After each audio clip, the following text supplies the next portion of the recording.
Në një moment të rrallë sinqeriteti, Edi Rama pranoi se shqiptarët ikin nga Shqipëria për shkak të pamundësisë për të punuar dhe jetuar në vendin tonë.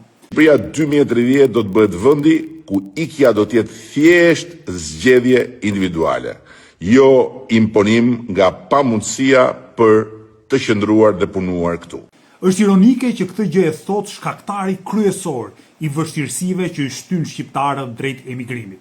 Dua t'ju kujtoj se 50.000, 60.000 shqiptarë ikin çdo vit nga Shqipëria pikërisht për këto arsye dhe emigracioni është një nga shkaqet kryesore të shkatërrimit të familjeve shqiptare.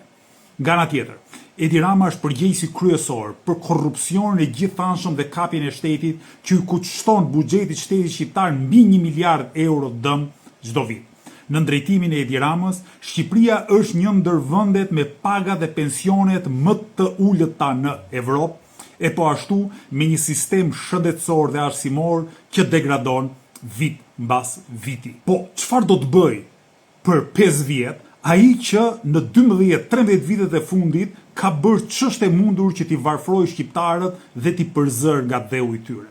A mund t'i besojmë një njeriu që ka keq qeverisur për 12-13 vjet, se do të na shpëtojë dhe do të bëjë mrekullinë në 5 vitet e ardhshme, ku sipas tij në 2030 Shqipëria do të integrohet në Bashkimin Evropian dhe shqiptarët do të largohen nga Shqipëria vetëm prej qefit.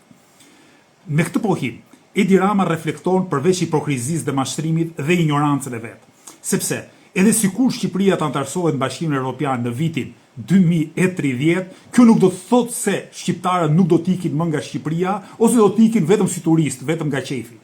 Shembulli i vendeve të tjera që janë antarësuar së fundmi në Bashkimin Evropian, dua t'ju përmend Bullgarinë apo Rumaninë, tregon se vitet e para të integrimit në BE janë vite ku intensiteti i emigrimit dhe largimit nga vendi jo vetëm që sulet, por rritet me përmasa të konsiderueshme.